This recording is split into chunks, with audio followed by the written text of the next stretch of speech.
Hi. Hi. ஆக்சுவலா நேத்து review போட்டதுக்கு அப்புறமா வந்துட்டு நாங்க நெறைய வீடியோஸ் பார்த்தோம். அது வந்து நேத்து நைட் நடந்த சம்பவங்கள். அது எல்லாத்தையும் பார்த்துட்டதுக்கு அப்புறமா எங்களுக்கு மைண்ட்ல வந்து ஓடுன ஒரே விஷயம் வந்து என்னதுன்னா, இந்த பெர்சனுக்காகவா நம்ம வந்து பாடி ஷேமிங் பண்ணாதீங்க. அவர வந்து ரொம்ப தாழ்த்தி பேசாதீங்க. அவரும் ஒரு கண்டெஸ்டன்ட். அவருக்கான மரியாதை குடுங்க. அப்படிலாம் நாங்க பேசணும்னு எங்கள நெனச்சு எங்களுக்கே புடிக்கல.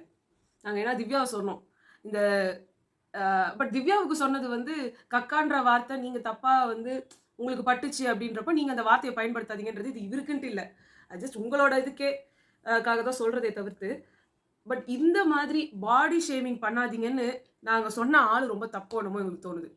பொம்பளைங்க கிட்ட இவ்ளோ கேவலமா சீப்பா அவரோட வேர்ட்ஸ்ல சொன்ன சீப்பா நடந்துக்கிற ஒரு பெர்சன எவ்வளவு வேணா நீங்க பாடி ஷேமிங் வேற ஏதாவது ஷேமிங் கூட பண்ணிக்கலாம். இல்ல ஏன்னா நான் என்ன சொல்றேன், பிக் பாஸ் வந்து வெளி உலக விஷயத்த பேசாதீங்க, வெளி உலக விஷயத்த பேசாதீங்கன்னு சொல்றாரு. இவர் எல்லா வார்த்தையும் பேசிட்டு இருக்காரு. அவரை உள்ள வச்சுட்டு தான் இருக்கீங்க. அப்போ உங்களுக்கு வந்து அவரோட ப்ரெசன்ஸ் அந்த வீட்ல வேணும். ஆமா. அந்த ஆள் வந்து எல்லாரையும் டீக்ரேட் பண்றதெல்லாம் உங்களுக்கு சந்தோஷமா இருக்கு. ஏன்னா இப்போ வெளியிலேருந்து வந்துட்டு அவர் சொல்றாரு, நான்லாம் எப்படியோ வந்திருக்கேன். நான்லாம் நிறைய ஓட்ஸ் வாங்கியிருக்கேன். இதெல்லாம் வந்து அவர் திருப்பி திருப்பி ரிஜிஸ்டர் பண்ணிட்டு இருக்காரு. அது மட்டும் சொல்லல. அவர் வந்து இப்போ என்ன தெரியுமா சொல்லிட்டு இருக்காரு, நானா திவ்யாவான்னு கேட்டா நான் தான் அதிகமா ஓட்டு வாங்கி ஜெயிச்சிருப்பேன் அப்படின்னு சொல்றாரு. இல்ல நான் இன்னொன்னும் சொல்றேன். அது கூட அவரோட கான்ஃபிடன்ஸ். ஓகே. இல்ல அது இல்ல நான் இதுக்கு வரேனே. இவர் சொல்றாரு வினோத் வந்து என்கிட்ட பாடி ஷேமிங் இந்த மாதிரிலாம் பண்ணிட்டதுனால ஒரு பயந்து அது வந்து நமக்கு டைட்டில் கிடைக்காதுன்னு சொல்லி காசு எடுத்துட்டு போயிட்டாரே அப்படின்னு சொல்றாரு. எவ்வளவு பெரிய தப்பு. இல்ல நான் இதுக்கு வரேன். இவர் இந்த வார்த்தைகள் இதுக்கு முன்னாடி தகுதி தரம் மண்ணாங்கட்டி எல்லாம் பேசிட்டு வெளில போனவர் தான். வெளியே தள்ளினாங்க. என்ன காரணம் சொல்லுங்களேன். நீங்க பொம்பளைங்க கிட்ட நடந்துட்டதுக்கு தான் வந்து தெல்ல தள்ளினாங்க. ஆதிரை சொன்னாங்க.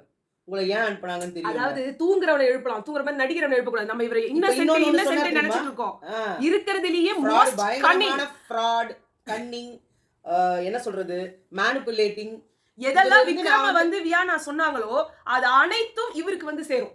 ஆக்சுவலா பாத்தீங்கன்னா இவர் ஒரு இன்னசென்ட் பிஹேவியர்ல வந்துட்டு மத்தவங்கள வந்துட்டு தாழ்த்தி தராதரம் அது சாதாரணமா பேசிட்டு இருக்காருன்னு பார்த்தா அவர் அது ஒரு குலத்தொழிலாவே செஞ்சுட்டு இருப்பாரு போல. ஆமா. இல்ல நீ எல்லாம் என் கீழே, நீ எல்லாம் என் கால் கீழே, நீ யாரா என்ன பொம்பளைங்க அப்படின்னா இவருக்கு வந்துட்டு ஒரு அப்ஜெக்டிவ் பொருள். இவர் வந்து என்ன வேணா அவங்க கிட்ட பேசலாம், யூஸ் பண்ணலாம், அவங்கள எப்படி வேணா யூஸ் பண்ணலாம். அவங்கலாம் வந்து வாயை மூடிட்டு இருக்கணும். ஏன்னா எதிர்த்து எதனா ஒன்று சொல்லிட்டா அவங்கள வந்து இவர் உடனே அசிங்கமா பேச ஆரம்பிச்சிருவாரு. ஏன்னா திவ்யாவை பார்த்து அவர் கேட்கிற கேள்வி சும்மா சாதாரணது இல்ல. ஒரு இந்த ஈவ் டீசிங் மட்டும் பொறுக்கித்தனம் பண்ணிட்டு இருப்பாங்க தெரியுமா ரோடு சைடுல. இல்ல நான் என்ன சொல்றேன், சரவணனை வந்துட்டு இடிச்சாரு அப்படின்ற காரணத்துக்காக வெளில அனுப்புறீங்க. அதுவும் எப்போ அவரோட கதையில அவரோட சின்ன வயசுல அவர் ஏதோ பஸ்ல போன காலம். அப்ப அவர் பெருசா ஹீரோவா கூட ஆயிருக்க மாட்டாரு. அவர் ஹீரோவானதே 22 வயசுலயே அவர் ஹீரோ ஆயிட்டாரு. சின்ன வயசுல ஹீரோ ஆயிட்டாரு. அப்பனா அதுக்கும் முன்னாடி ஏதோ காலேஜ்ல படிச்சிருப்பையோ இல்ல ஸ்கூல்ல படிச்சிருந்தப்பையோ அவரை நீங்க வெளியே தள்ளினீங்க. இப்ப இவரை உள்ள விட்டுட்டு என்ன எக்ஸாம்பிள் செட் பண்றீங்க? ஏற்கனவே இவர் வந்து பொம்பளைங்களுக்குலாம் இவர் வந்து ரிஸ்க் அப்படின்னு சொல்லி தானே வெளில அனுப்புறீங்க. ஒரு ஆளை நீங்க வந்து அனுப்பணும்னா லாஸ்ட் மினிட்ல கூட அனுப்பலாம். அது உங்களோட விஷயம். எதுக்கு ஒரு வாரத்துக்கு முன்னாடி அனுப்புறீங்கன்னா நீங்க அங்க இருக்கிறவங்களை எல்லாம் மேனிபுலேட் பண்ணி இவரை பேச வச்சு சண்டை போட வச்சு வெளியில துரத்துறதுக்கு ஒரு ஐடியா மாதிரி எனக்கு தெரியுது. அது மட்டும் இல்ல, நீங்க வினோத் கிட்ட இவர் பேசும்போது பிக் பாஸ் நடுவுல வந்து சும்மா ஃபன்னுக்கே இருந்தாலும் வார்த்தைகளை விடாதீங்கன்னு சொன்னவரு திவ்யா கிட்ட என்னென்னவோ பேசுறாரு. மடியில வந்து படுன்றாரு. அசிங்கமா இருக்கு அவர் பண்றதெல்லாம். நான் சொல்லவா, அவர் வந்து திவ்யாவை ரொம்ப ஒரு கீழ்நிலையில இருக்கிற ஒரு பொண்ணு மாதிரி நினைச்சு, கீழ்நிலைன்னு நான் சொல்றது கேரக்டர்லெஸ் பொண்ணு சொல்றாரு. இவங்க ஆக்ட்ரஸ் தானே அப்படின்னா உனக்கு அப்ப என்ன மாதிரி ஒரு ஐடியா இருக்கு? அவரு சுத்தமா கேரக்டர் இல்லாத பொண்ணுங்க அப்படின்ற மாதிரி உட்கார்ந்து அவர் அங்க ட்ரீட் பண்றாரு. எல்லா பொண்ணுங்களுமே இங்க இருக்கிற எல்லா பொண்ணுங்களுமே கேரக்டர். இங்க இருக்கிறவங்க மட்டும் இல்ல, பிரவீனோட பொண்டாட்டியா எப்படி கூட வந்து வாழறா அப்படின்றாங்க. கலை நாளைக்கு உன் பொண்டாட்டி நீ கூட்டு வந்தா கிளவரா இருக்கணும்ல, அவங்க என்ன பண்ணிடுவாங்களோ அதை கேட்டுக்கிட்டு கலை கம்முன்னு இருக்காரு பேரு. ஊர்ல இருக்கிற பொண்டாட்டிங்க, ஊர்ல இருக்கிற பொம்பளைங்க பூரா கேவலமானவங்க. ஆமா. இவர் மட்டும்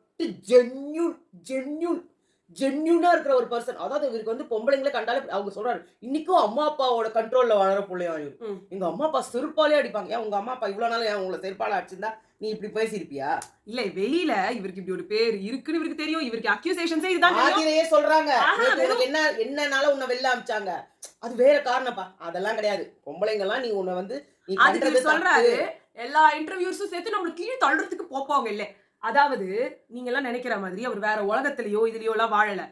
உங்களை எல்லாரையுமே வந்து எப்படி மேனிபுலேட் பண்ணணும்னு தெரிஞ்ச ஒரு பெரிய நம்ம வந்து கலையரசர் சொல்லிட்டு இருக்கிறோம் அகோரி அவர் வந்து மந்திரம் போட்டு பரவாயில்ல. இல்ல மந்திரம் போட்டு எல்லாரையும் மயக்கி அந்த இதெல்லாம் பண்ணிடுவாருன்னு பயமா இருக்கும் அப்படின்ட்டு. அதை விட பயங்கரமான ஒரு பர்சன் யாருன்னா இவர்தான்.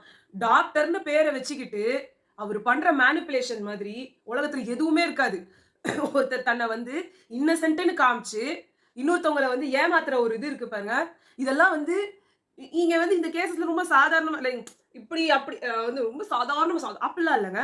இந்த உலகத்துல மோஸ்ட் பெரிய கொலை பண்ணவங்க கூட ரொம்ப சாதாரணமா அழகா இன்னசென்ட்டா மூஞ்ச வச்சுக்கிட்டு ஏமாத்தி பெரிய பெரிய விஷயங்களை பண்ணவங்களாம் இருக்கிறாங்க. அதுல ஒருத்தர் தான் இவரு. இவ்ளோ நாளா அதாவது இவர் இந்த சொல்றாருல 2 வருஷத்துல நான் ஃபேமஸ் 2 வருஷத்துல நான் ஃபேமஸ் ஆனேன்ட்டு. இப்ப தெரியுதா அவர் எப்படி ஃபேமஸ் ஆயிட்டாரு? இல்ல 1 வருஷத்துலயே ஃபேமஸ் ஆயிட்டேன். 10 மாசத்துலயே ஃபேமஸ் ஆயிட்டேன். ஏன்னா பிறந்து வந்தபோதே ஒரு ஃபேமஸ் தான்.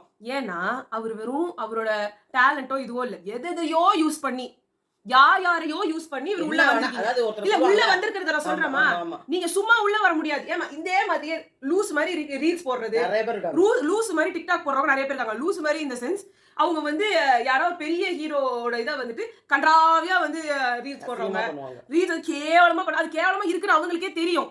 இதே அந்த வா தமிழாவா ஷோல இவர் மட்டும் இல்ல, இன்னும் நிறைய பேர் வந்திருந்தாங்க. அப்ப அவங்க எல்லாம் சொன்னாங்க ஆமா நாங்க அசிங்கமா பண்றோம், ஏன்னா அப்பதான் ஓடுது. அவங்கலாம் வெறும் ரீச்காக தான் இதெல்லாம் பண்ணிருக்காங்க. ஆனா நீங்க அப்படி கிடையாது. நான் ஒழுங்கா பண்றேன்றதை எல்லார் மனசுலயும் புகுத்தணும்னு வரீங்க. இது எப்படி இருக்குன்னா என்ன சொல்றேன், இந்த மாதிரி ஆளுக்கெல்லாம் முதல்ல ஆதரவு கொடுக்குறாங்களா அவங்கள அடிக்கணும். இல்ல நான் விஜய் டிவியே கேள்வி கேக்குறேன். விஜய் டிவி வர்ஸ்ட் இல்லமா, விஜய் டிவி வர்ஸ்ட். இந்த வாட்டி செலக்ஷன் பூரா கேவலம். எத்தனையோ இப்ப நம்ம சொல்றோம்ல திவ்யா கள்ளச்சின்றோம், காத்து கருப்புன்றோம், திருச்சி சாதாரண இவங்களுக்குலாம் சான்ஸ் கொடுக்க மாட்டாங்க. இவங்க சான்ஸ் கொடுக்க மாட்டாங்க. இல்ல ஒவ்வொருத்தரா இறக்குவாங்களா இல்லையான்னு பாரு. இல்லம்மா எனக்கு இப்ப இந்த இவங்க எல்லாம் இருக்காங்கல்ல, என்ன இவங்க எல்லாம் போய் ஜெயிலுக்கு எல்லாம் போயிட்டு வந்துட்டாங்க, இந்த ஆளு ஜெயிலுக்கு போல, அடுத்து இவன் ஜெயிலுக்கு அது இல்ல. அத நான் சொல்ல வரலமா. இப்ப அதே ஷோலயே நாங்க தப்பு லைக் நாங்க பண்ண அந்த வீடியோஸை யாரும் பார்க்கலன்றதால தான் நாங்க இப்படி இறங்கிட்டோம்ட்டு பேசுறோம். அதாவது அவங்க சுய நினைவுல தான் இருக்கிறாங்க. அண்ட் அவங்க மேனிபுலேட் பண்ணணும்லாம் நினைக்கல. அவங்க ஜஸ்ட் அவங்க ரீச்சுக்காக ஏதோ பண்ணிட்டு இருக்காங்க. இப்ப இந்த நாங்க பண்றது தப்புதான் ஒத்துக்கறாங்க, அவ்வளவுதான். ஆனா இவன் என்னைக்குமே எந்த தப்பையும் ஒத்துக்க மாட்டான். இல்ல அப்படிப்பட்ட ஒருத்தர் தான் நீங்க உள்ள அனுப்பி இருக்கீங்க. அவங்க அப்படிப்பட்ட ஒருத்தருக்கு தான் எக்கச்சக்க கான்டாக்ட்ஸ் இருக்க முடியும். அப்படிப்பட்ட ஒருத்தர் இல்ல நான் இன்னொன்னு சொல்றேன், இந்த மாதிரி ஆளுக்கு எவ்வளவு ஓட்ஸ் போட்டாங்களே அவங்க எல்லாம் என்ன மாதிரி ஒரு மனநிலையில இருக்கிற ஒரு ஜென்மம். அவங்க தான் பிஆர். இவங்க உள்ள வந்து இவர் உள்ள வந்து சொல்லிட்டு இருக்காரு, எக்கச்சக்கமா பிஆர் இருக்கு, அண்ணனுக்கு என்ன பிஆர் இருந்தது, அண்ணனுக்கு என்ன பிஆர் இருந்தது, அது நீங்க தான் சார் சொல்லணும். உள்ள வரதுக்கு முன்னாடி கரெக்டா உள்ள வரதுக்கு முன்னாடி ஒரு இன்டர்வியூல அவரோட ஜாதியை வச்சு பேசுறாரு.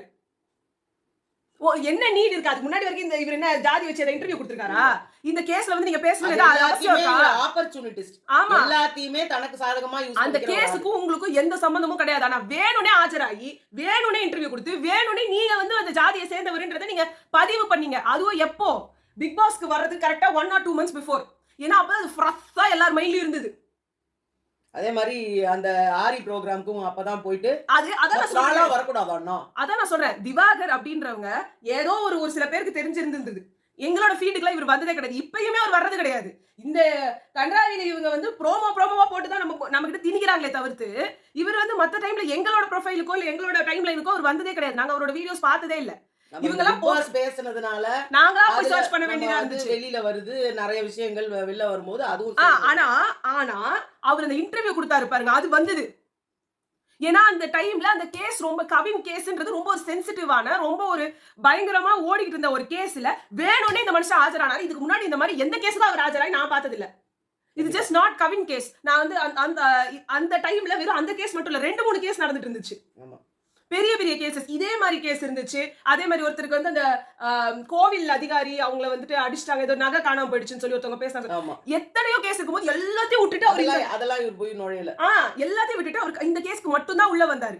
உள்ள வந்தவர் கேஸ பத்தி பேசல, அவரோட சமூகத்தை பத்தி தான் பேசிட்டு இருந்தாரு. அதுலயும் ஒரு கான்ட்ரோவர்சி. அவருக்கும் லைஃப் இருக்கு அப்படின்னா யாரு லைஃப் இல்லன்னு சொன்னா தானா போய் செய்வானா, லைஃப் என்ன ஆவறது அப்படின்னா யாரும் அவரை ஒண்ணும் பண்ணிட்டு. எனக்கு இவருக்கும் தஷ்வந்தோட அப்பாவுக்கும் எந்த வித்தியாசமும் தெரியல. தஷ்வந்த் அப்பாவு தான் ஒரு புள்ளன்னு பேசினாரு.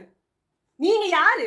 ஆமா, நீங்களா படிக்க வச்சீங்க, நீங்களா வளர்த்தீங்க, நீங்களா சோறு போட்டீங்க. அவங்க அம்மா அப்பாவுக்கு வந்து அங்க பேசுறதுக்கு கூட இல்லாம நீங்க வந்து அங்க ஆஜரானீங்க. அப்போ சொல்லிடணும். அன்னைக்கு அவர் இது எல்லாத்தையும் பேசினாரு. கரெக்டா அது முடிஞ்ச உடனே ஆரி ஷோ வருது. அதுலயும் உட்கார்ந்து எல்லாரும் தான் அங்க இருந்தாங்க. எல்லாருமே ஏத்துக்கிட்டாங்க. இவரால ஏத்துக்கவே முடியாது. ஆமா. அப்படியே ட்விஸ்ட் பண்ணி விடுறாரு. அவரு ஆளு என்னைக்குமே ஏத்துக்கிட்டாரு. எந்த ஆரி விஷயத்தையுமே ஏத்துக்க மாட்டாரு. இல்ல நம்ம கஷ்டப்பட்டு தான் ஆக்டர் ஆகணும்னு சொல்றோம். நல்லா ஆக்டர் ஆகக்கூடாதானோ? ஹீரோ ஆகக்கூடாதா? நானும் ஹீரோ ஆகக்கூடாதானோ? நானும் வந்து ரஜினி ஆகக்கூடாதானோ? நானும் எம்ஜிஆர் ஆகக்கூடாதானோ? அவர் என்ன சொல்றாருன்றத காதுலயே வாங்கல. ஜஸ்ட் இவரோட நரேட்டிவ் அங்க செட் பண்ணணும். அங்க நான் பாவம், நான் பாவம், நான் பாவம், நான் பாவம். பாவம் இல்ல. நான் இன்னசென்ட். தெரியாம அதுல பேசுறதா இங்கிலீஷ்ல மத்தவங்க தமிழ்ல நினைக்கணும். பாவம். தெரியாம சரி பேசுறதா வெள்ளந்தி. மத்தவங்க நினைக்கணும். வெள்ளந்தி. வெள்ளந்தி மனசு ஆமா. இவருக்கு அப்படின்னு. ஏன்னா இதனால தான் அவர் என்ன பண்றாரு? இவர் பண்ற நிறைய விஷயங்கள் நீங்க நல்லா நோட்டீஸ் பண்ணீங்கன்னா, நான் ஒரு வெள்ளந்தியா அவரோட வயசு, அவர் இது எல்லா இன்ஃபர்மேஷனையும் சொல்லிடுறாரு. பாபநாசம் படத்துல எப்படி வந்து கமலஹாசன் சார் அக்டோபர் 2 அக்டோபர் 2ன்னு வந்து புகுத்துறாரோ எல்லாரும் மனசுலயும். அன்னைக்கு வந்தாங்கப்பா அப்படின்னு தான் மைண்ட்ல இருக்கும். அக்டோபர் 2 அன்னைக்கு இது சனிக்கிழமை அப்படின்றத புகுத்துறது அவர் ட்ரை பண்றாரு. அதுதான் இவரும் பண்றாரு.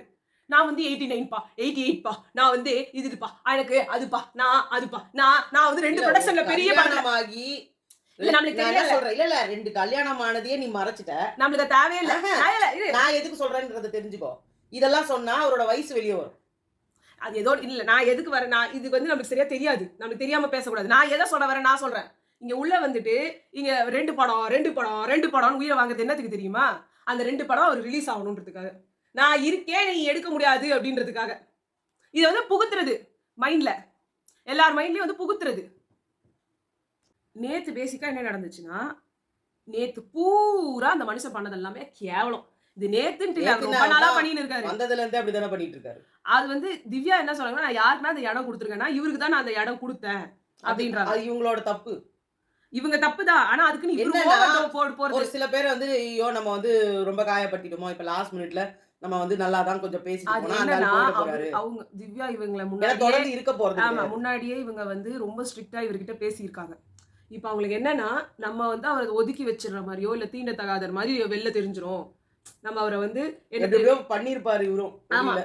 இவரு இல்ல நீங்க நம்ம வந்து அவங்க நம்ம கிட்ட வந்து பேச வரும்போது நம்ம அப்படி நவுந்து போயிட்டா எல்லை அது வேற. ஏன்னா ஆல்ரெடி அவர் பண்ணாரு அவரு. அத சொன்னாரு. வினோத்தே அத சொல்லிட்டு இருந்தாரு ஆரம்பத்துல. அவர் என்ன சொன்னாரு? இந்த பொண்ணுகிட்ட என்னால பேசவே முடியல. இது வந்து ரொம்ப இதுவா இருக்கு. ஆனா போக போக தான் அவருக்கே ஓரளவு அது ஆமா. லாஸ்ட் மினிட்ல தான் அவருக்கு புரியுது. அது வரைக்கும் அவருக்கு புரியறதுக்கு சான்ஸ் இல்ல. சோ அந்த ஒரு இது கடைசி 2 வாரத்துக்குள்ள எதுக்கு கிடைக்கணும்ன்றதுக்காக இவங்க பேசியிருக்காங்க. பட் நான் ஆல்ரெடி நான் சொன்னேன். இந்த கன்னத்துல முத்தம் குடுக்குற மாதிரி இதுக்கெல்லாம் இவங்க போயிருக்க தேவையில்லன்னு.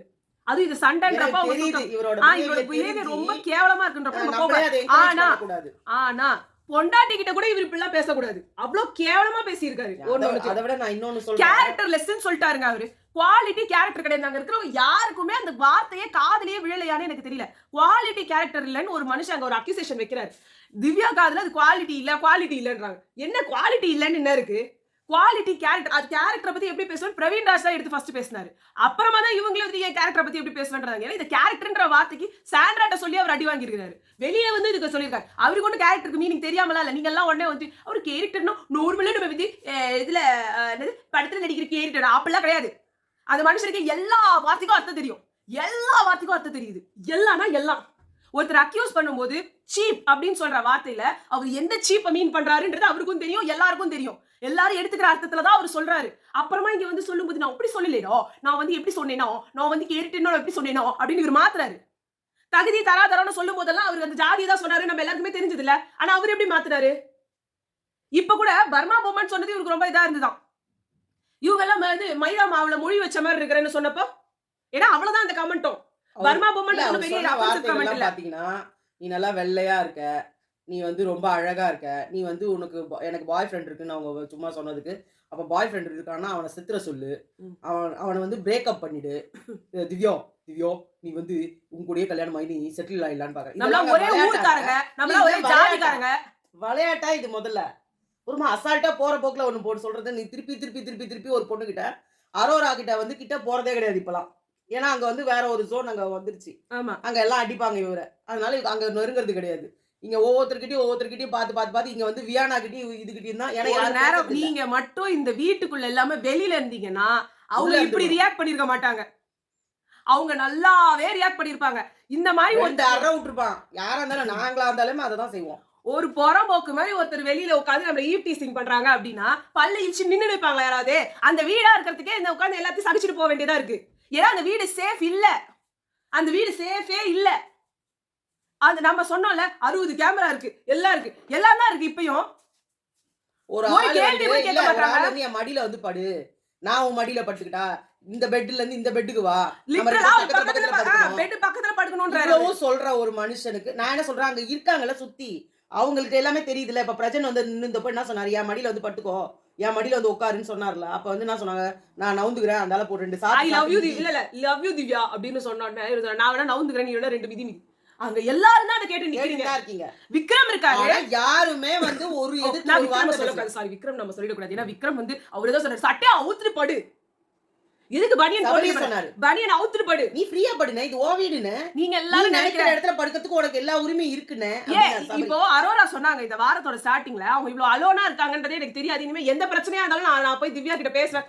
இல்லம்மா அந்த ஸ்டேட்மெண்ட் அங்க வந்து சொன்னாங்கல்லம்மா, நான் வந்து எந்த ஒரு பிரச்சனை இருந்தாலும் நான் வந்து கேட்பேன், அவ கூட இருப்பேன்னு சொன்னவங்க எத்தனை வாட்டி இந்த வாரத்துல மட்டுமே 2 வாட்டி இதே மனுஷனோட பிரச்சனை வந்திருக்கு. 3வது வாட்டி இது ரொம்ப பெரிய சண்டையானது சொல்றமா. அப்ப கூட வெளியில வந்து கூட அந்த கேள்வியை கேட்காத ஒரு பர்சன் வந்து அரோரா சபரி இவங்க தான் டைட்டில் வின்னர்ஸ். நீங்க எல்லாம் இவங்கள தான் சொல்லிட்டு இருக்கீங்க. திவ்யா தூங்கிட்டாங்க, இப்ப டைட்டில் வின்னர் தூங்குறாங்க. திவ்யா அங்க டைட்டில் வின்னர் சமைக்கிறாங்க, title winner 200%, title winner fake, title winner மண்ணாங்கட்டி. இதெல்லாம் இந்த டைட்டில் வின்னர்ஸ் எல்லாம் என்ன சொல்றான்? அதாவது எல்லாரும் மோசம்னு சொல்லு, இல்லனா ஓ ஆளு சூப்பர்னு சொல்லு. சம்பந்தமே இல்லாம எல்லாத்துக்கும் சொல்றீங்கல்ல, நெகட்டிவ் பிஆர்னு சொல்றீங்கல்ல. நெகட்டிவ் பிஆர் உள்ள வந்து திவாகர் பண்றதே நெகட்டிவ் பிஆர் தான். வந்ததுல இருந்து சபரி அமௌண்ட் வாங்கி தான் உள்ள வந்திருக்காரு. ஃபர்ஸ்ட் கானா வினோத்துக்கு நீங்க நல்லா நோட்டீஸ் பண்ணி பாருங்களேன். கானா வினோத் கம்முன்னு தான் இருந்தாரு.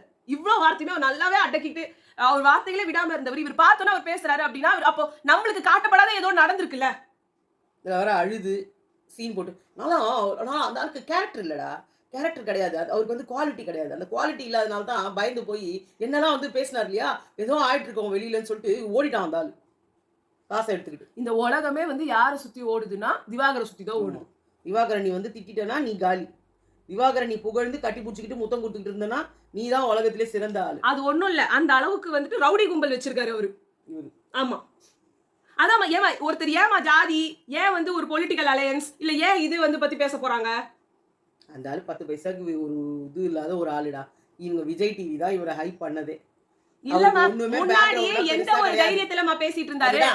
எந்த பேக்ரவுண்டும் இல்லையா, அதுதானே போறவங்க வரவங்களா தான் அடிச்சாங்களே. ஒவ்வொரு யூடியூபர்ஸும் கேவலப்படுத்துறாங்களே. கேவலப்படுத்தி பிரயோஜனம் இல்லமா. இன்னும் உள்ளதாமா இருக்காரு. இன்னும் அவருக்கு வந்து அவர் நிஜமாவே படம் நடிக்கல அப்படின்னு பாக்கும்போது அவர் கேவலப்படுத்துற மாதிரி கூட ஒரு ரோல எப்படி நீங்க நடிக்க விட்டீங்க? எப்படி நீங்க அவரை சில்வர் ஸ்கிரீன்ல வர வச்சீங்க? என்ன எவ்வளவு கேவலமா போகுது தமிழ் சினிமா. உங்களுக்கு ஆளே கிடைக்கலையா போடுறதுக்கு? யார் வேணா தூக்கி வந்து போட்டுருவீங்களா? பேரையும் அசிங்கப்படுத்தின ஒரு ஆளை அவங்களே போட்டுக்கிறாங்கன்னா அவங்க மூஞ்சில அவங்களே சேர வாங்கி பூசிக்கிறாங்க. இல்ல இதே ஜூலியை வந்து ஒரு 5 செகண்ட்ல அந்த ஒரு ப்ரோமோல அந்த ஒரு அட்வர்டைஸ்மென்ட் வந்ததுன்றதுக்காக தியேட்டர் ஸ்கிரீனே கீழ்ச்சாங்க. அந்த பொண்ணு இவ்ளோ கூட பெரிய எந்த தப்பும் பண்ணல. நான் சொல்றேன் போய் சொல்லுச்சு. இல்ல இவரு கைய புடிச்சிட்டு திவ்யாவோட கைய இப்படி போட்டு முறுக்குறாரு. யோ கைய உடியான்றாங்க. அங்க யாருமே கேட்க மாட்டாங்க. அமித் சிரிக்கிறாரு. பக்கத்துல அமித் இப்படி பாத்துக்கிட்டு, ஏன்னா அவருக்கு வந்து சந்தோஷமா இருக்கு. ஒருத்தருக்காக ஒரு ஆபரேட்டரே வச்சிருப்பாங்கன்றாங்க. அந்த ஆபரேட்டர் நீங்க வந்து அங்க வந்து கேள்வி கேட்க மாட்டீங்களா? ஏங்க அப்போ அங்க வந்து இப்ப நம்ம வந்து பிரதீப் ஆண்டனி இஷ்யூல பிரதீப் ஆண்டனி எதுவும் பண்ணல, எல்லாம் ஓகே. ஆனா நம்ம எல்லாருமே ஒரு விஷயம் சொன்னோம், 60 கேமரா இருக்கு, யாரும் எதுவும் பண்ண விட மாட்டாங்கன்னு. இங்க எல்லாம் நடக்கிற வரைக்கும் கம்முனு வாய மூடிட்டு தான் இருக்காங்க. என்ன நடந்தாலும் கம்முனு இருக்காங்க. என்ன டீம் இது? என்ன டீம் இது? நான் விட்டுருவேன். இல்ல அவரு சொல்றாரு, பிக் பாஸ் சொல்றாரு, இது அங்க சாண்ட்ரா வந்து விழுந்ததுக்கு அப்புறமா பிக் பாஸ் சொல்றாரு சாண்ட்ரா கிட்ட, உங்களுக்கு ஏதாவது விட்டுருவோமா? கம்முனு தானே இருந்தீங்க எல்லாம் நடக்கும்போது. என்ன அங்க வினோத்துக்கும் அங்க திவாகருக்கும் வார்த்தையில பிரச்சனை வருதுன்றப்போ அதுவும் ஸ்டார்டிங்ல இருந்து எவ்வளவு நாள் வந்துட்டு அப்புறமா இதுக்கப்புறம் நான் இதை ஒண்ணு சொல்லணும்னு நினைச்சேன். அது வந்து கொஞ்சோண்டு வந்து ஒரு இது கொடுத்துட்டு போயிட்டாங்க. அதாவது இங்க வந்து பிரஜன் உள்ள வந்தார் இல்லையா, பிரஜன் உள்ள வந்த உடனே திவ்யா கிட்ட வந்து ஒரு தோல்ல கை போட்டு பேசிட்டு போனாரு. அதுக்கு சாண்ட்ரா வந்து யாரோ ஒருத்தவங்க ஸ்டோரி போட்டிருக்காங்க. அதை அவங்களோட ஷேர் பண்ணி அவங்களோட இதுல வச்சிருக்காங்க. என்ன போட்டிருக்காங்கன்னா, அந்த இதுல போட்டிருக்க மெசேஜ் நான் அப்படியே படிக்கிறேன். When Prajan and Sandra were not talking, Divya enjoyed the attention she got from Prajan, but she forgot to advise to Prajan to go and talk to his wife who was sitting alone. இது அவங்க நிறைய வாட்டி சொல்லியிருக்காங்க. நிறைய வாட்டி என்ன ஆச்சு பிரஜன் போய் கேளுங்க. நான்லாம் பேச மாட்டேயா, நான் ஏன் போய் பேசணும்? அது யாரோ ஒருத்தவங்க அவங்க அதாவது இவங்களே கூட போட்டு யாரையாவது போட சொல்லியிருப்பாங்க. இல்ல நான் இன்னொன்னு சொல்லிடுறேன், ஒரே நிமிஷம். திவ்யா என்னது போய் அவங்கள வந்து அட்வைஸ் பண்றதுக்கு 20 வருஷமா சேர்ந்து வாழ்ந்துட்டு உங்களுக்கு அவருக்கு துப்பு இருக்காதா வந்து சாண்ட்ரா இந்த லைனை ஃபர்ஸ்ட் பாரு. That is where Divya's fundamentals and ethics wrong which made Sandra angry. ஒரு பொண்ண எத்திக்ஸ் வந்து உன்னோடது தப்பு, உன்னோட ஃபண்டமெண்டல், உன்னோட நீ பொறப்பே சரியில்லை, நீ ஒரு கேவலமானவ, நீ வந்து உன்னோட எத்திக்ஸ் எல்லாம் கிடையாது, உனக்கு எந்த ஒரு இதுவும் கிடையாது, நீ ஒரு கேவலமான பிறவி அப்படின்னு சொன்னதை எடுத்து அவங்களோட ஸ்டோரியில், இன்ஸ்டாகிராம் ஸ்டோரியில் வச்சுட்டு ஆஃப்டர் ஃபியூ ஹவர்ஸோ ஃபியூ மினிட்ஸோ அது ஃபியூ செகண்ட் எனக்கு அதை பற்றி தெரியல, எடுத்துட்டு இருக்காங்க ஸ்டோரியிலேருந்து. ஏன் எடுக்கிறீங்க? வீங்க நீ உள்ளேயே அதானே பண்ணிக்கிட்டு இருந்த, இத்தனை நாளாக அதானே பண்ணிக்கிட்டு இருந்த, ஏன் எடுக்கணும்? அதுக்கு தான் எல்லாரும் கேக்குறாங்க. நீ அவளை மட்டும் சந்தேகப்படல, உன் புருஷனையும் சேர்த்து சந்தேகப்படுற. நான் அதுதான் ஏன் நீங்க எல்லாருமே அந்த புருஷன் எப்படி இதெல்லாம் சகிச்சுக்கிட்டு ஊர்ல இருக்கிறவங்க பேர்ல எல்லாம் டிஃபமேஷன் கேஸ் போடுவேன், நான் அதை பண்ணுவேன் இதை பண்ணுவேன்றிய, உன் பொண்டாட்டி எல்லாரும் உன் கேரக்டர் நான் அததான் தெருவுல போட்டு உட்கார்ந்து பிரஜனோட டோட்டல் கேரக்டரை டேமேஜ் பண்ண ஆளே சாண்ட்ரா தான். என்னைக்குமே ஒருத்தர் நீங்க அஃபேரோ இல்ல எது நீங்க சொன்னீங்கனாலும் அங்க பார்வதி கிட்டக்க வந்தாங்க அப்படின்றதுக்கே கேள்வி கேட்ட பிரஜனால திவ்யா கிட்ட கேள்வி கேட்க முடியல அப்படின்னா நீங்க அக்யூஸ் பண்றது பிரஜனை, திவ்யாவை இல்ல. இங்க நீங்க அக்யூஸ் பண்றது மொத்தமும் பிரஜனை நீங்க கேரக்டர்லெஸ்ன்னு சொல்றீங்க. பிரஜன் உங்களோட மேரேஜுக்கு வந்துட்டு உண்மையா இல்லைன்னு சொல்றீங்க. இன்னைக்கு உள்ள வரும்போது ரோஸ் கொடுத்து நீ இல்லாத இந்த 20 days தான் நான் உண்மையிலேயே உயிரோட இருந்தேன், நான் எப்படி இப்படி வாழறேன், உன் மேல எவ்வளவு சொல்ல போனா புரியுது. பிரஜன் உங்களுக்கு 20 வருஷமா புரியல இல்ல, உங்களை எந்த இடத்துலயுமே அவங்க சந்தேகப்பட்டது இல்ல. நான் சீரியஸாவே சொல்றேன், செம்ம ஹஸ்பண்டுங்க அவரு. வெளியில உங்களுக்காக இவ்ளோ நீங்க உள்ள உட்கார்ந்தீங்க, உங்களுக்கு எல்லாம் ப்ரொடெக்ஷனா சொல்றேன். உலகத்திலேயே சிறந்த ஹஸ்பண்ட் யாருன்னா பிரஜன், ஆனா உலகத்திலேயே கேவலமான வைஃப் யாருன்னா உங்க சாண்ட்ரா தான். ஏன்னா இவங்களுக்கு நிறைய இந்த மாதிரி பிரச்சனை பேசிட்டாங்கனாலே வந்துருவாங்க. இந்த மாதிரி நிறைய இருக்கிறதுனால தான் அவரே அதை பேசியிருக்காரு போலகுது. நான் நல்ல ஹஸ்பண்ட் பார்வதியை பேசினார் இல்லையா? விஜய் டிவி அவார்ட்ஸ்ல பாவனியை தூக்கிட்டு போனாங்க. அப்ப இங்க இவ்வளவு பேர் கத்துறாங்கல்ல, எல்லாரையும் போய் சந்தேகப்படுங்களேன். அவங்களே பாவனிக்கும் பிரஜனுக்கும் ஏதோ ஓடுது, அவங்க சிரிச்சிட்டு இருந்தாங்க. அதான் சொல்றேன். அப்புறம் வீட்டுக்குள்ள போய் எவ்வளவு பிரச்சனை நடந்திருக்குமோ? இல்ல கெரியர் போனதே இந்த மாதிரி கேரக்டர், இவங்களோட கேரக்டர் ஒண்ணு இவங்க இங்க போட்டது எல்லாமே ஒரு பொண்ணோட வாழ்க்கை அழிக்கிறதுக்கு மட்டுமே பண்ண ஒரு சதி, ஒரு பிளானா இருக்கணும். அந்த பொண்ண காலி இல்லனா அவங்களோட கேரக்டரா இருந்திருக்கணும். அவங்களோட நேச்சரே இப்படிதான், ரொம்ப வந்து சந்தேகப்படுவாங்க அப்படின்னா அவங்க ஒரு மேரேஜ் லைஃப் இவ்வளவு நல்லா வந்திருக்காதுமா. நான் சொல்றேன் புரியல. அவங்க உள்ள ஒண்ணா வந்ததுக்கு காரணம் கூட இங்க வந்து இவர் இந்த மாதிரி ஒருத்தர் யாரா பண்ணுவாங்க, இவரை வந்து இப்படி பண்ணி நம்ம டைட்டில் வின் பண்ணி நம்ம வந்து பெரிய ஆளா ஹஸ்பண்டோட மரியாதை எங்க போகும்? உள்ள வந்ததெல்லாம் இல்லம்மா, அவங்களுக்கு தான் அழகா இன்ஃபர்மேஷன், வெளி இன்ஃபர்மேஷன் கொடுத்துக்கிட்டே தானே இருந்தாங்க. திவ்யா உங்களை விட வந்து நிறைய ஓட்ஸ் வாங்குறா, போட்ட அடி முடிஞ்சு போச்சு, அவ்வளவு அழகா வந்து அவங்க நவுத்துறாங்க. என்னைக்கு வந்து விஜய் சேதுபதி சார் வந்து கீழே வச்சு நின்றாரோ, சாண்ட்ரா மேல திவ்யா கீழன்ற மாதிரி அடிச்சு வச்சிருந்தாரோ, இவங்க கூட வச்சுக்கிட்டாங்க. திவ்யா வந்து நம்மள சர்பார் பண்ணிட்டு போறாங்கன்ற இன்ஃபர்மேஷன் இவங்களுக்கு வந்ததுக்கு அப்புறமா தான் இவங்க எடுத்த பிளான் இதெல்லாம். ரெண்டு பேரும் கூட்டு களவாணியா இருந்திருக்கணும், இல்லன்னா இவங்க மட்டும் பண்ண ஒரு பெரிய ஒரு மாஸ்டர் மைண்டா இருக்கணும். ஏன்னா மாஸ்டர் மைண்ட் பிளானிங்ஸ்லாம் இவங்களுக்கு தான் வருது. அந்த சீக்ரெட் டாஸ்க் அப்போ கூட ஓவரா திங்க் பண்ணி பயங்கரமா எக்ஸிக்யூட் பண்ணதெல்லாம் இவங்க பண்ணிருக்கலாம். அதை வந்து ஓவர் ஹைப் பண்ணி அதை பண்ணதை மேபி இவங்களோட கேரக்டரே இப்படிதான் இருக்கும் போல இருக்கு. எல்லாமே ஒரு எக்ஸ்ட்ரீம் இருப்பாங்க போல. வந்தா எக்ஸ்ட்ரீம், பேனிக் அட்டாக்னிடுறாங்க. இன்னைக்கு இவ்வளவு தூரம் பேசினாங்க இல்லையா, யாரும் அப்ப எதுவும் பேனிக் அட்டாக்கே வரலையா? அது எக்ஸ்ட்ரீம்ஸா போகும். ரம்யாட்ட வந்து இன்னைக்கு சொல்றாங்க, நான் எல்லா வீடியோ சர்ச் பண்ணிட்டேன், நான் உன்னை வந்து அப்படி சொல்லல, என் குழந்தைங்க மேல சத்தியமா நான் சொல்லல. நீங்க அந்த வார்த்தையை சொல்லல, பட் ஒருத்தவங்க சொல்லும்போது ஆமா ஆமான்னு சொல்றதுன்னா அப்போ அதுதான் நாங்க வியானாக்கு சொல்லும்போது வியானாங்க உட்கார்ந்து கேட்டுட்டு இருந்தீங்க. நீங்க அப்ப வந்து இவங்கள வந்து இது சொல்றதா இல்ல. இப்போ சுபிக்ஷா வந்து அங்க சொல்றதே அதான், என்ன பத்தி நீங்க நிறைய பேசிருக்கீங்க, அவங்க பேசல ஸ்கூபிடூன்னு, பட் பேசிட்டு இருக்கிற இடத்துல உட்கார்ந்துட்டு இருக்கேன்னா நீ அதை அக்செப்ட் பண்ணிக்கிறேன்னு அர்த்தம். பார்வதி அதை சொன்னாங்கன்னா அப்ப நீங்க என்ன சொல்லிருக்கணும், அப்படிலாம் இல்ல, எனக்காக அவள் நின்றுட்டு இருக்கா அந்த பொண்ணு, ஒரு வாரமா அவளோட தான் நான் ஜேர்னி பண்ணிட்டு இருக்கேன், நீ அப்படிலாம் சொல்லாத, உண்மையான நேர்மையான. ஆனா உங்ககிட்ட நேர்மையே கிடையாது, நீங்க யாருக்குமே உண்மையா இருக்க மாட்டீங்க. உங்க ஹஸ்பண்டுக்கே நீங்க உண்மையா இல்ல, அவரையே கீழே போட்டு நான் அப்படி சொல்லல, நீங்க போறீங்கல்ல. ஆனா அந்த இடத்துல உங்களால சொல்ல முடியல, ஏன்னா நீங்க அந்த மாதிரி வார்த்தைகள் பயன்படுத்தக்கூடிய ஆளு உங்களுக்கே தெரியும். நான் சொல்லி இருந்தேன்னா டவுட் கூட வரல. ஆமா நீ பாம்பு தான் அப்படின்னு இப்ப நீங்க பாம்புன்னு சொல்லிட்டீங்க. ஆமா எனக்கு பாம்பு மாதிரி தான் ஃபீல் ஆச்சு அப்படின்னு சொல்றீங்கன்னா அப்ப நீங்க ஒத்துக்கிறீங்கன்னு தானே அர்த்தம். அன்னைக்கும் நீங்க ஒத்துக்கிட்டீங்கனாலே என்ன அர்த்தம்? You are accepting that message. ஆமா உனக்கு தோன்ற மாதிரி தான் எனக்கும் தோணுதுன்னா, என் வாயில இருந்து வார்த்தை வரலன்னா அதுக்காக நீங்க அப்படி பண்ணலன்னு அர்த்தம் இல்ல.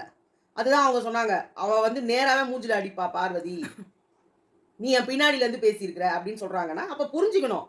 நான் சொல்லல, சத்தியமா நான் சொல்லல, நான் என் குழந்தைங்க மேல சத்தியமா சொல்லல. விக்ரம் அம்மா சத்தியம்னா இவங்களுக்கு குழந்தை சத்தியம் இப்படி வச்சுக்கிட்டு இப்படி போறது என்னது அது? அம்மா உங்க அதுக்கு குழந்தைங்களை ஏங்க எல்லாத்துக்கும் கூட்டிட்டு வந்து விடுறீங்க? இவங்களும் சரி, அந்த விக்ரம் அவன அம்மா சத்தியமா, அம்மா சத்தியமா. எதுக்கு வீட்ல இருக்கிறவங்களலாம் இது நான்லாம் வீட்ல இருக்கிறவங்கள பத்தி பேசக்கூடாது. இது இன்னொரு விஷயத்தையும் நான் சொல்றேன். இப்ப வந்து ஒரு ஒரு விஷயத்த இவரு பேசும்போது என்ன சொல்றாரு, என்னோட ஒய்ஃப் நேம பார்த்துட்டாலே உடனே சர்ச் பண்ணி ஃபோட்டோஸ எடுத்து, அத மார்ஃபிங் பண்ணி மார்ஃபிங் பண்ணி, எல்லாம் பண்ணி பெருசாக்கி போட்டுருவாங்க. சரியா? நீங்க மத்தவங்களலாம் சொன்னீங்களே, அப்ப அவங்களோட ஃபேமிலிலாம்? ஏன் உங்க கூட அவங்க ஃபேமிலிய விட்டுருங்க. இங்க அவங்களையே இருக்கவங்களே மார்க் பண்ணலாமே. எவ்வளவோ பண்ணலாமே. ஆனா எல்லாரையும் கேவலப்படுத்தி, எல்லாரையும் அசிங்கப்படுத்தி, கனினா சூப்பர், கனினா சூப்பர். எதுக்கு அந்த ஓட்டு பிச்சைக்கு தானே. ஓட்டுக்காக தானே அமித் ரொம்ப நல்லவரு, கனி ரொம்ப நல்லவங்க. இப்ப சுபிக்ஷா ரொம்ப தங்கமான பொண்ணு. இதெல்லாம் பேசுறது எதுக்கு? நமக்கு அப்படியே அந்த ஓட்ஸ் வந்துரும். நம்ம கேரக்டருக்கு தான் ஓட்டு வரும். இப்ப அங்க ஆனா பண்ணாங்கன்னா இது அவங்க எல்லாத்துக்கும் கேரக்டருக்கு நடுவுல தான் வரும். எனக்கு வந்து பிரச்சனை வர்றது வந்துட்டு திவாகர் கிட்ட. என்னால வந்து எப்படி டைவர்ஸ் வந்து இந்த ஆள வெளியில அனுப்பாம இருக்காங்க ம். அப்படிங்கிறதே வந்து பார்த்தீங்கன்னா, 100 பில்லியன் கொஸ்டின் அப்படின்னுவாங்களே. அது மாதிரி. Million dollar question. Million dollar question ஏதோ ஒண்ணு. அந்த மாதிரி ஒண்ணு தான் இருக்கு. ஏன்னா இவரு பேசுறது பூரா வெளி விஷயத்த தான் பேசிட்டு இருக்காரு இங்க. ம். இப்ப கூட அவரு சொல்றாரு இவர்கிட்ட, கலையரசன்ட்ட. ம். இது குவாலிட்டி கிடையாது. இது ம். நாய் மாரி கொலைச்சிட்டு இருக்குது வந்ததுலேருந்து. ஏன் வந்ததுலேருந்து நாய் மாரி கொலைச்சிட்டு இருக்கிற பொண்ணுகிட்ட ஏன் போய் திவ்யா, திவ்யா, திவ்யா, திவ்யா எனக்கு கல்யாணம் பண்ணிக்கிறியா திவ்யா?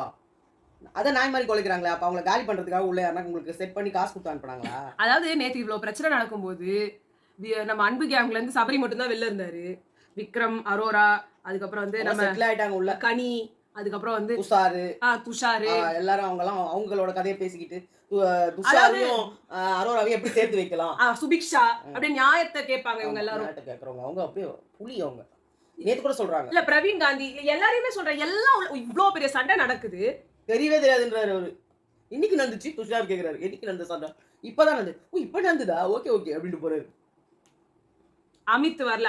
அமித் எப்படி வர மாட்டாரு. திவ்யானாலே வந்துட மாட்டாரு. அந்த எல்லாமே நான் என்ன சொல்றேன்? எல்லாரும் ஆனா கேட்கறது இவங்க எல்லாருமே உட்கார்ந்து இப்ப பேசிட்டு இருக்காங்க. என்னன்னு? கண்ணிலாம் கூட பேசிட்டு இருந்தாங்க. இவங்க வந்து அவங்களுக்கு ஒரு இடம் ஸ்பேஸ் வந்து அவர் குடுத்தாங்க இவங்க அவருக்கு. அவர் வந்து மனசுலயே நினைச்சிட்டு இருக்காரு. தான் ஹீரோ அப்படின்னு அவர் நினைச்சிட்டு இருக்காரு. அப்படி அவர் நினைச்சிட்டு இருக்கிறவர்கிட்ட நம்ம எது சொன்னாலுமே அவரால கேட்க மாட்டாரு. நம்ம தான் அவர்கிட்ட போகாம இருக்கோம். Okay correct. ஆனா அங்க அவர் என்னலாம் பண்ணாருன்றத கண் கூட பார்த்தவங்களும் இல்ல, காதால கேட்கறவங்களும் நீங்க இல்ல. கலையரசன் கேட்கிறாரு. அவர்கிட்ட இவரு கிளீனா சொல்றாரு. என்ன ஃபோர்ஸ் பண்ணி தள்ளுதுடா அந்த பொண்ணு. வீட்டை விட்டு போன்னு சொல்லுது. நான் ஏன் போகணும்னு நான் எல்லாத்தையும் கேட்கிறேன். திரிக்கிறாங்க. இவங்க கிட்ட ரெக்வெஸ்ட் பண்ணி போன்னு சொல்லி எல்லாருமே இந்த இன்சிடென்ட்ட மறந்துட்டாங்க. வியானாவையும் ரம்யாவையும் போய் அந்த பெட்டை கிளீன் பண்ணேன்னு சொன்னவரே இவருதான். அங்க போய் கிளீன் பண்ணி வச்சதுக்கு அப்புறமா நான் வந்து போக மாட்டேன்னு சொன்னாரு.